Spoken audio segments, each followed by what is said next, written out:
A paz do Senhor, meus irmãos, e estamos aqui mais uma vez para falar de Jesus, falar do Evangelho e da Palavra de Deus. E quero continuar o tema sobre a simplicidade de Cristo, a simplicidade do Senhor Jesus. E é uma coisa que tem me incomodado, sabe? Porque a gente vê hoje um cristianismo diferente daquele que foi praticado no século I, quando o Senhor Jesus Cristo ascendeu os céus e nasceu sua igreja. A igreja foi gerada e a gente viu, a gente pôde perceber que havia muitas práticas maravilhosas, né? A gente vê no livro de Atos dos Apóstolos, assim que a igreja foi constituída, os irmãos praticavam a palavra de Deus, viviam em comunhão, em oração, seguindo a palavra de Deus, né? E isso era muito maravilhoso, viviam em comunhão, tinham tudo em comum, um ajudava o outro, outros vendiam seus bens e traziam as ofertas para que todos tivessem condições de se manterem. Então, era maravilhoso aquele viver, era um viver exemplar de igreja. E hoje a gente vê uma coisa diferente. A gente vê muita divisão, muita desavença, muita inimizade, mesmo dentro das igrejas. E é sobre isso que eu, e outras coisas mais que eu gostaria de chamar a atenção, né?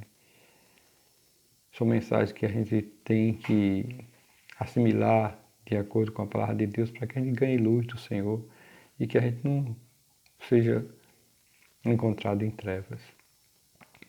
São mensagens que eu peço ao Senhor para habilidade para transmitir sem magoar ninguém, sem ferir ninguém. Pelo contrário, para gerar luz, para trazer a sensatez, que muitas vezes a gente se depara com uma surpresa. Por quê? Porque a gente achava que estava tudo bem e quando chega a luz do Senhor a gente vê que não estava tudo bem. Então é sobre isso. É com essa intenção que eu quero veicular a palavra de Deus através desse instrumento. Bom, Nicodemos, no capítulo 3 de João, ele vai chegar diante do Senhor Jesus e vai dizer, e vai querer procurar saber. Ora, Nicodemos a gente sabe que ele era um fariseu, era mestre dos judeus e era bem respeitado no sinédrio. E entre os judeus ele era um homem de renome. E era a elite da religião da época. E a gente sabe que a religião da época não estava alinhada com o propósito de Deus. E, ao que parecia representar a vontade de Deus na terra, mas não era. A gente sabe que quando Jesus veio aqui à terra, a religião estava completamente falida, desviada do caminho. E uns poucos ainda seguiam sendo justos e fiéis ao Senhor. E eu posso dar exemplo aqui.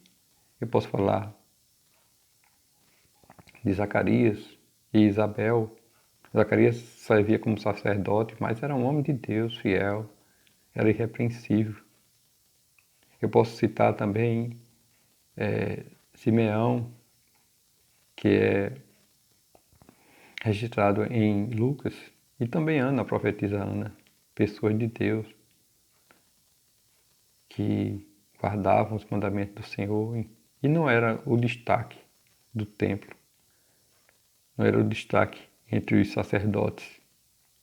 Eram pessoas simples, mas que tinham uma riqueza incomensurável, que era a fé e a fidelidade ao Senhor Deus.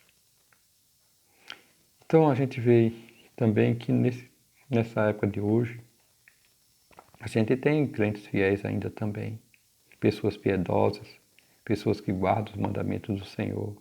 E não são aqueles que estão lá na frente, dirigindo muitas vezes. E graças a Deus que tem dirigentes que são fiéis e que são pessoas de Deus consagradas realmente. Graças a Deus que tem. Mas a gente não vê isso na maioria deles, infelizmente. E Nicodemos chegou diante do Senhor para falar com Jesus. Ele estava curioso. Ele via Jesus fazendo obras que ninguém, nenhum homem aqui na terra podia fazer. E ele disse, esse homem só pode ser de Deus. Apesar de que a maioria dos religiosos da época reprovavam o comportamento do Senhor Jesus Cristo. Mas Nicodemos percebeu que este homem Jesus tinha algo diferente. E ninguém podia fazer os milagres e as maravilhas que ele fazia se não fosse de Deus. E ele se atreveu, ainda que nas ocultas, a visitar o Senhor Jesus Cristo. E naquela época, irmãos, como eu já disse, a religião judaica estava em degradação, estava totalmente fora do padrão de Deus. Ainda que eles quisessem guardar a lei, ou se fizessem parecer que guardava a lei, mas era um absurdo, estava tudo fora do padrão de Deus. E ele, incomodado com isso, a gente sabe que Nicodemos, ele não estava tranquilo, ele não estava acomodado, ele sabia que estava faltando alguma coisa para eles. Então ele foi ter com Jesus a fim de receber essa luz.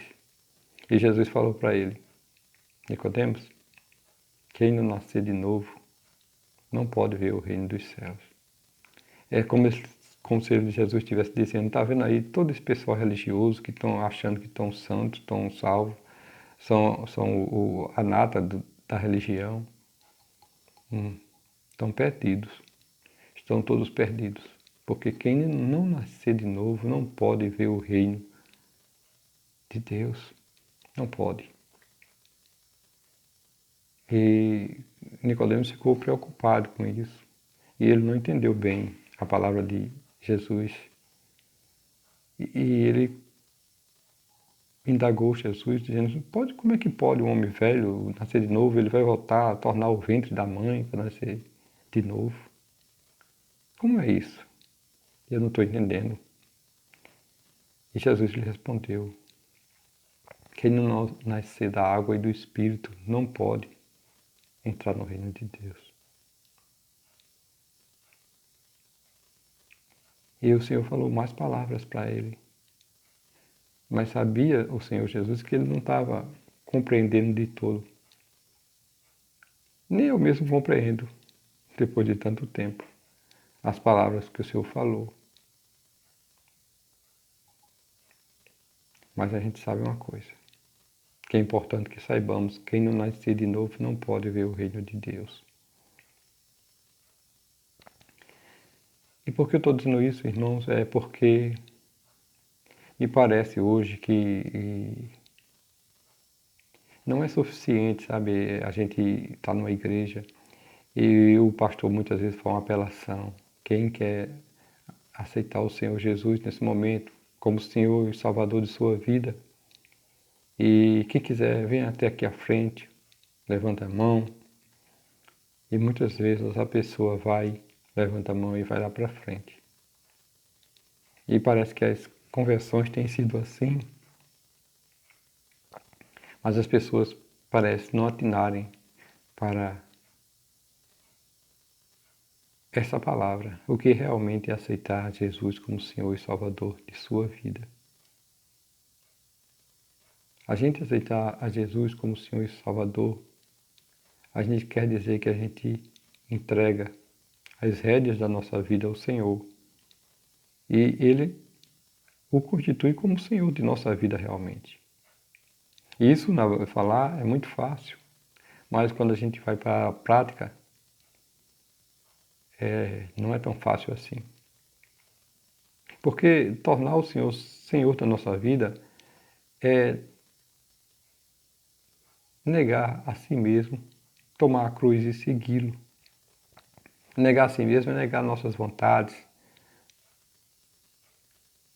nossos desejos, nossas pretensões e, e escanteá-las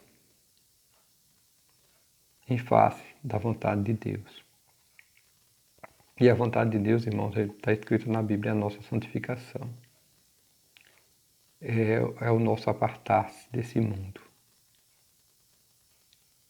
A vontade de Deus, ela é completamente avessa à vontade do mundo. O reino dos céus é um reino em que os valores são totalmente diferentes dos valores deste mundo. Por exemplo, Jesus, em um certo momento, ele contou uma parábola que dizia assim: olhe, quando você for convidado para uma festa de casamento, seja o que for, você não vá ocupar as primeiras cadeiras, não. Você vá lá para a última cadeira. Porque senão pode acontecer uma coisa terrível. Imagine, você toma a primeira cadeira. Aí chega o dono da festa e diz: olha, fulano, dá o lugar a essa pessoa aqui, porque esse lugar pertence a ela. Senta um pouquinho mais para trás. Aí Jesus diz que você vai com vergonha ocupar a última cadeira. Mas se você fizer o contrário, sentar na última cadeira, vai chegar o dono da festa e dizer: por que você está sentado aí? Vem aqui mais para frente. E isso vai ser uma honra para você. Então veja bem, no nosso mundo, o que você prefere quando é convidado para uma cerimônia? Estar na frente? Ser notado? Ou você ficar lá imperceptível? No reino dos céus vale mais aquele que se humilha, que se põe em último lugar. Aí trazendo isso para a prática, irmãos. A Bíblia tem um versículo que ela diz assim, lá em Filipenses: nada façais por vanglória ou partidarismo. Pelo contrário, cada um considere os outros superiores a si mesmos. Que você não tenha em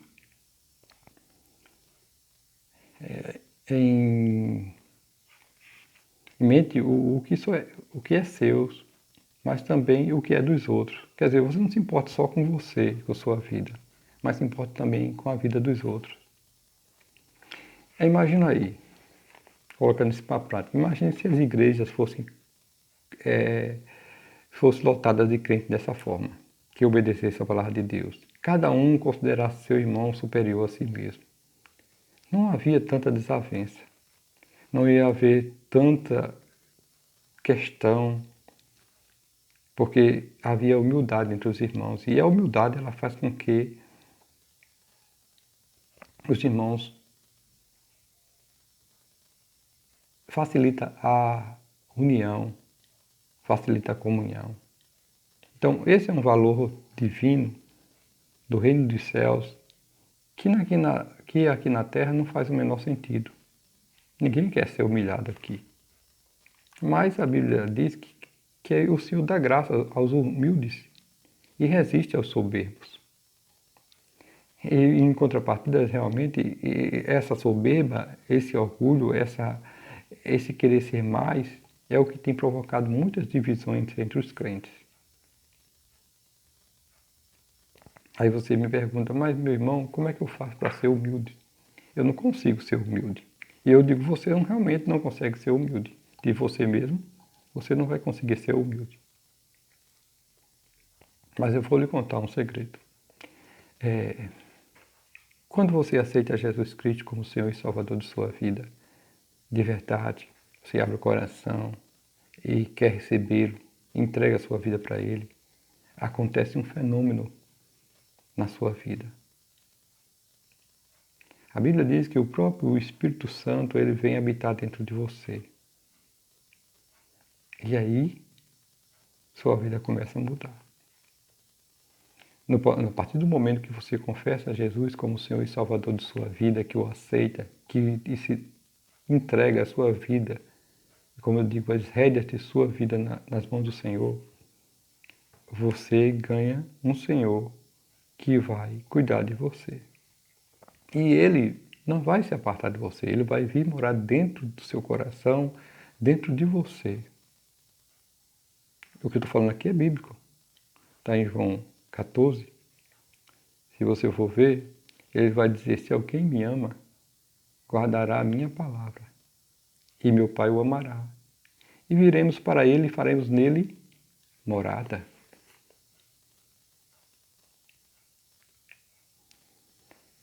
E quando você tem esse encontro com o Senhor, você ainda é imaturo, você é um bebê, uma criança em Cristo. Mas você precisa se alimentar e crescer. Você precisa tomar leite espiritual. E você vai, por algum tempo, é necessário que você seja, inclusive, ajudado por outros irmãos mais experientes, que se tornarão seus tutores, ou sua ama de leite, para discipulá-lo, para ensinar os princípios elementares da palavra de Deus. E isso vai servir de alimento para você. Mas você não vai ficar a vida toda um bebê, você vai crescer. Mas você cresce se você se alimentar. Lamentavelmente, irmãos, tem muitos irmãos, muitas pessoas que entregaram a vida uma vez para Jesus e se tornaram bebê a vida toda. Atrofiaram e não cresceram. E não desenvolveram a salvação e acabaram enfraquecendo e morrendo na fé. Por quê? Porque deixaram de se alimentar. Eu digo que até pode ser por falta de cuidado quando a pessoa é recém-convertida. Então, nós que somos mais experientes, nós devemos ajudar essas pessoas assim que se convertem, a permanecer, a crescer, a se alimentar da palavra de Deus, ensiná-los. Mas aí há um detalhe. Muitos irmãos que estão há muito tempo na igreja, nem eles mesmos se alimentam da palavra de Deus. Nem eles mesmos têm essa disposição. E por que se alimenta da palavra de Deus? Eu vou explicar mais uma vez. Porque eu disse, sempre nas mensagens eu digo e repito, não adianta você se esforçar para ter um bom comportamento. Você hoje aceitou a Jesus Cristo como Senhor e Salvador de sua vida e disse, a partir de agora eu vou mudar, eu vou ser outra pessoa. Amém. Você já é outra pessoa quando você aceita. Mas não depende de você. Porque se depender de você, coitado. Você vai fracassar, você vai cair e você vai se decepcionar consigo mesmo.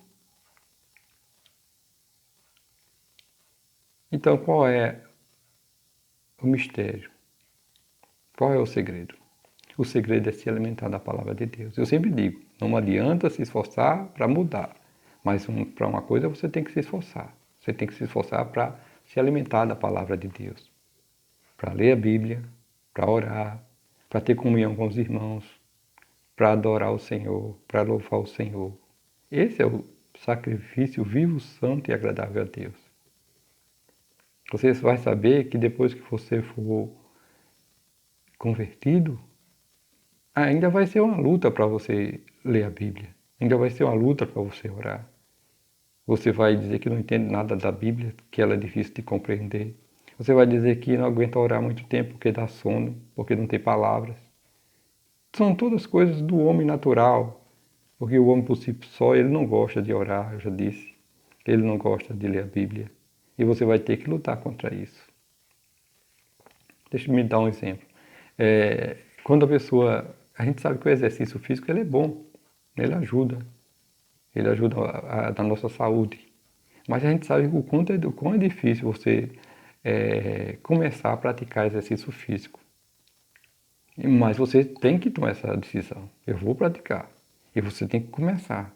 Porque se você começar, com o passar do tempo, o que acontece com as pessoas que começam a praticar? Elas acabam se acostumando, gostando e fica tendo necessidade de praticar aquele exercício. Quando no dia que não vai, a pessoa sente falta.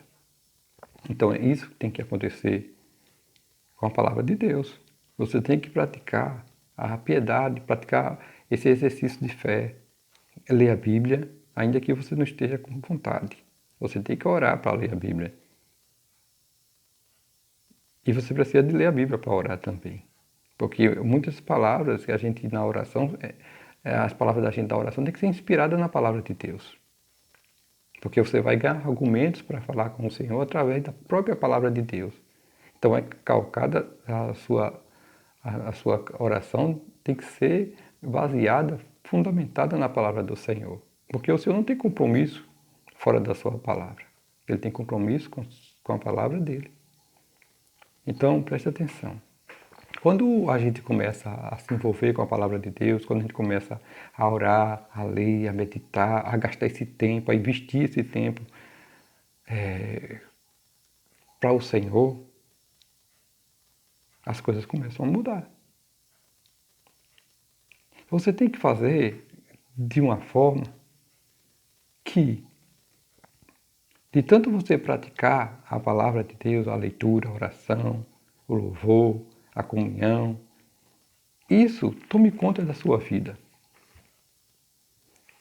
Tome conta da sua vida de tal forma que você viva mais pensando nessas coisas, viva mais preocupado com as coisas do Senhor do que com suas próprias coisas aqui no mundo. Porque, irmãos, não é que você vai abandonar seu emprego, abandonar sua família para viver trancado lendo a Bíblia e orando. Não, não é isso não. Então o que eu quero dizer é que o clima em que você vai viver não mais será o clima mundano. Os parâmetros que você vai ter para a sua vida não vai ser mais os parâmetros do mundo. Porque o que é, muitas vezes, um primor para esse mundo é uma aberração para Deus. O que parece justo para esse mundo, para Deus, é uma aberração. Então, a gente tem que se orientar pelos parâmetros bíblicos. E a gente precisa, para isso, conhecer a palavra de Deus. Precisamos ler. E a gente vai se envolvendo com esse clima celestial e a gente vai sendo transformado pouco a pouco. Uma coisa que acontece quando a gente lê a Bíblia, irmãos, muito importante, é que a gente conhece mais a Deus. A gente conhece mais o Senhor Jesus Cristo. A gente conhece mais o nosso Senhor. E por conhecer, a gente conhecer mais o Senhor, a gente passa a amá-lo mais. O nosso amor vai aumentando por Ele. E quando esse amor aumenta dentro de nós, Ele vai dando uma força para nós. E é essa força que vem de Deus que vai transformar a nossa vida. Você era uma pessoa mentirosa. Você deixou de mentir, você nem percebeu, mas pouco a pouco Deus transformou, você não consegue mais mentir. Você ia dizer uma mentira, o Espírito Santo de imediato tocou no seu coração. Não pode. Aí você não diz, porque Deus te capacitou a não dizer a mentira. E se você disser, você vai se sentir incomodado. Então é essa transformação que vai acontecendo lentamente na sua vida, enquanto você lê a Bíblia, enquanto você ora, enquanto você tem comunhão, enquanto você louva, enquanto você busca a Deus, a viver na presença do Senhor. Essa é a transformação que vai acontecendo na vida do crente, na vida do verdadeiro irmão, do servo de Deus, que se alimenta, que tem uma vida normal de cristão. A gente sabe que esse amor de Deus, a Bíblia diz que o amor de Deus é derramado em nossos corações. É esse amor que a gente ganha quando o conhece mais o Senhor, que dá a força necessária para que a gente mude. Por isso eu digo, os méritos não são nossos. A gente continua dizendo, toda a honra, toda a glória pertence a Deus, ao Senhor Jesus Cristo. Porque a gente não muda porque é pessoa boa. A gente muda porque está tendo comunhão com Deus, lendo a palavra, orando, buscando. E o Espírito Santo vai transformando a gente lá de dentro. Essa é a verdadeira situação de um crente normal. Aí você me pergunta, e por que tem tanto crente desmantelado? Eu vou dizer, sem medo de errar, porque esse crente não tem uma vida de comunhão com Deus. Ele não ora, ele não lê a Bíblia, e se lê a Bíblia, lê apenas como conhecimento, não para buscar o próprio Deus. Porque na leitura da palavra de Deus a gente também tem que ler com reverência, tentando buscar o falar de Deus, enquanto nós lemos a palavra de Deus, tentando conhecê-lo. E eu sempre digo, quanto mais você conhece a Deus, mais você o ama.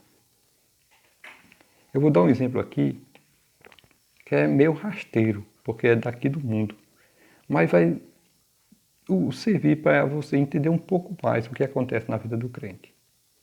Eu não sei não, porque atualmente eu não sei nem se existe isso mais. Porque antigamente, quando havia um casal de namorados, eles realmente eram unidos por um sentimento chamado de amor, né? De amor, um amor natural, mas era um amor natural, mas era um amor. Então aquela moça ficava fascinada por aquele rapaz fascinado por aquela moça. Então eles eram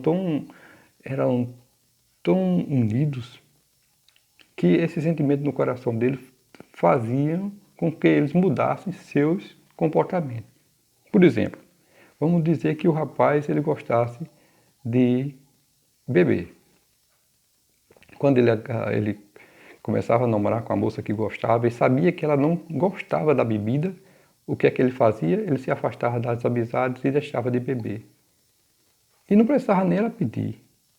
Mas era aquela força, aquele amor, porque você sabia que aquela pessoa que você ama, ela não gostava de determinada coisa. Então esse amor dentro dele fazia com que ele deixasse aquela prática. Da mesma forma a moça.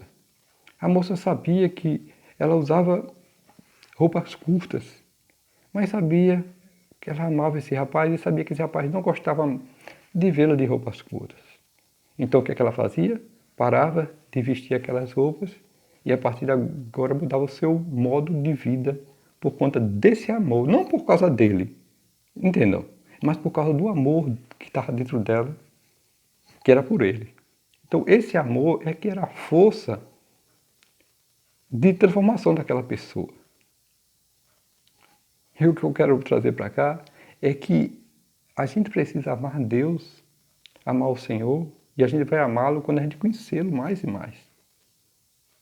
Ele já nos ama, a Bíblia diz que ele nos amou primeiro. Por isso que ele nos chamou. Mas a gente ganha amor mais por Deus quando a gente conhece mais ele. E vai conhecer ele através de quê? Da oração, da leitura da palavra, da meditação. A gente conhece mais o Senhor. E das experiências que nós temos com ele. Às vezes no louvor você sente tanta presença de Deus e sente uma coisa boa que você não sente lá no mundo. Quem é crente de verdade sabe, já sentiu isso. Sabe do que eu estou falando. É um sentimento que é ímpar, que não existe nas alegrias desse mundo aí fora. Então eu digo, o que deve mover a gente como cristãos, transformar a gente, é esse amor de Deus, não nossas próprias vontades. Porque se fizermos de acordo com a nossa própria vontade, decidirmos as coisas, nós vamos quebrar a cara. Precisamos nos envolver com o Senhor. Precisamos pagar o preço de deixar a preguiça de lado e meditar, e buscar a palavra de Deus, e buscar a oração, e buscar a comunhão com crentes de verdade. Só assim, irmão, nós vamos sentir essa transformação. Então, é o amor de Deus que transforma a gente. É o amor de Deus que cada vez mais que você lê a palavra de Deus, ele vai mostrar melhor a sua condição. É por isso que aqueles irmãos que mais são dedicados à palavra de Deus, mais eles se sentem puros. Por quê? Porque a palavra de Deus é luz, ela ilumina a gente. E cada vez que ela ilumina, ela vai transformando a gente. Vai transformando de fé em fé. Amém?